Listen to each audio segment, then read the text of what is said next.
da primeira turma do Supremo Tribunal Federal, em 2 de setembro de 2025. Cumprimento a nossa decana, a ministra Carmen Lúcia, cumprimento o ministro Luiz Fux, ministro Alexandre de Moraes, ministro Flávio Dino, cumprimento o nosso Procurador-Geral da República, advogados, advogadas, todos que estão presentes, jornalistas. Antes de apregoar o processo pautado para julgamento, para melhor organizar os trabalhos, repasso algumas orientações e explicações sobre o rito do julgamento. Inicialmente, a presente sessão está sendo reproduzida pela TV Justiça, como forma de dar transparência a esse julgamento, da mesma forma que esta Corte já realizou com outros processos. Sendo assim, seguindo a liturgia desse Supremo Tribunal Federal, esclareço que não é permitido o uso de aparelho celular para filmar este julgamento. Até porque todos os vídeos estarão disponíveis nas plataformas e redes sociais do Supremo Tribunal Federal. Quanto ao rito do julgamento desta sessão, em respeito ao regimento interno e demais normas processuais, os ministros dessa primeira turma deliberaram que os trabalhos seguirão a seguinte ordem. Primeiro, leitura do relatório pelo ministro Alexandre de Moraes, relator. Segundo, apresentação da sustentação oral pelo Procurador-Geral da República pelo prazo de 1 hora, mas devido ao grande número de réus, desde já fica autorizada a prorrogação por mais 1 hora, se for necessário, nos termos do artigo 132 do Regimento Interno do Supremo Tribunal Federal. Terceiro, será facultada a sustentação oral das defesas pelo prazo de 1 hora, na seguinte ordem. Primeiro, o réu colaborador e depois, na ordem apresentada na denúncia. Quarto, após as sustentações orais, o tribunal realizará o julgamento da ação penal, decidindo pela procedência ou improcedência da ação. E depois, caso haja réus condenados, será deliberada a análise da dosimetria da pena. Quinto, apresentação do voto pelo relator. E sexto, abertura da votação pelos demais ministros. Então, prestados esses esclarecimentos, apregou para julgamento a ação penal 2668, para análise da procedência ou improcedência dos pedidos. E passo a palavra ao eminente relator, ministro Alexandre de Moraes, para a apresentação do relatório. Bom dia, presidente. Cumprimento Vossa Excelência, ministro Cristiano Zanin.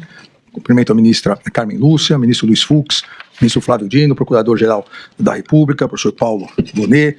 Cumprimento também os advogados presentes que hoje representam os réus, doutor Jair Alves Pereira, César Roberto Bittencourt, Paulo Renato Garcia Cinta Pinto, Demóstenes Lázaro Xavier Torres, Elmar Novak, Matheus Milanês, Celso Vilardi e Paulo Amador Cunha Bueno, Andreu Farias, José Luiz Mendes Oliveira Lima.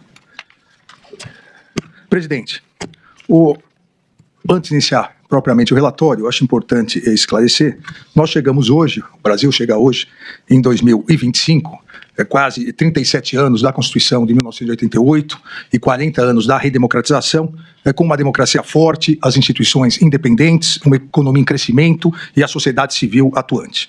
Obviamente, isso não significa que foram 37 anos de tranquilidade política, econômica ou social, mas significa, presidente, que as balizas definidas pela Constituição Federal para nosso Estado democrático de direito se mostraram acertadas e impediram inúmeros retrocessos. Estado democrático de direito, estabilidade institucional, que é exatamente o momento em que vivemos, não significa necessariamente tranquilidade ou ausência de conflitos, mas sim respeito à Constituição, aplicação da lei, com absoluto respeito ao devido processo legal, à ampla defesa e ao contraditório.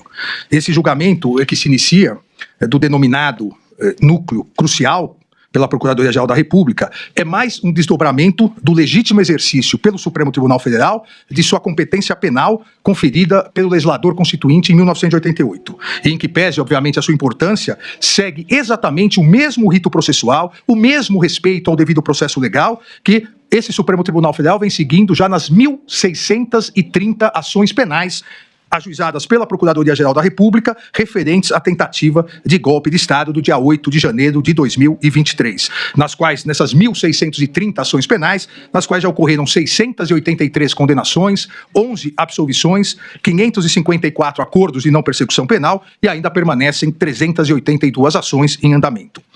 Um país, e consequentemente sua Suprema Corte, só tem a lamentar que mais uma vez na história republicana brasileira se tenha tentado como esse Supremo Tribunal Federal já reconheceu em 683 condenações, e os próprios réus confessaram em outros 554 acordos de não persecução penal, um país e a Suprema Corte só tem a lamentar que na história republicana brasileira se tenha novamente tentado um golpe de Estado, atentando-se contra as instituições e a própria democracia, pretendendo-se a instalação de um estado de exceção e uma verdadeira ditadura. A sociedade brasileira e as instituições mostraram sua força, mostraram sua resiliência, e em que pese a lamentável manutenção de uma nociva, radical e violenta polarização política, com tristes reflexos, todos nós, brasileiros e brasileiras, devemos afastar com todas as nossas forças e empenho a tentativa de qualquer quebra da institucionalidade.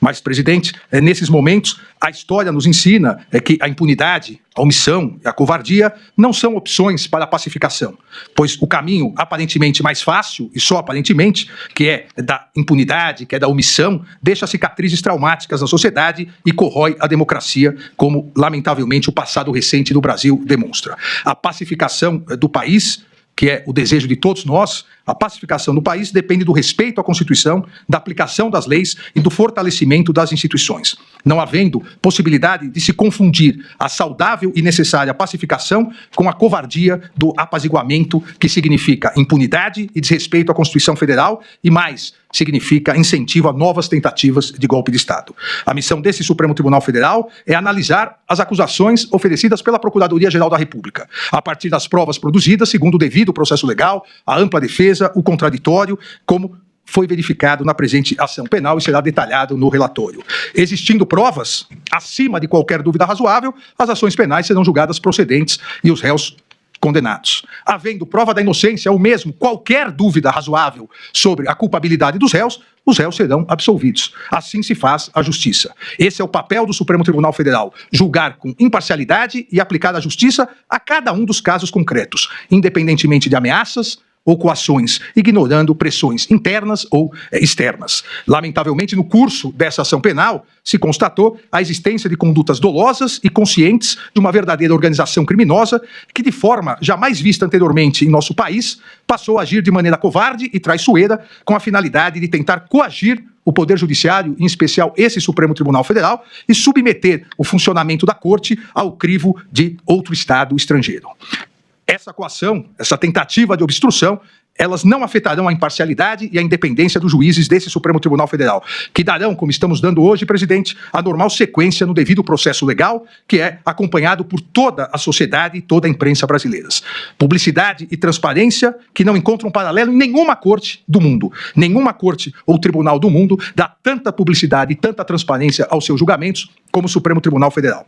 As instituições brasileiras são fortes e sólidas, e seus integrantes foram forjados no mais puro espírito democrático da Constituição de 1988. Coragem institucional e defesa da soberania nacional fazem parte do universo republicano dos membros dessa Suprema Corte, que não aceitará coações ou obstruções no exercício de sua missão constitucional, conferida soberanamente pelo povo brasileiro por meio de sua Assembleia Nacional Constituinte. A soberania nacional não pode, não deve e jamais será vilipendiada, negociada ou extorquida, pois é um dos fundamentos da República Federativa do Brasil, expressamente previsto no inciso 1º do artigo 1º da Constituição Federal. O Supremo Tribunal Federal sempre será absolutamente inflexível na defesa da soberania nacional e em seu compromisso com a democracia, os direitos fundamentais, o Estado de Direito, a independência do Poder Judiciário Nacional e os princípios constitucionais brasileiros.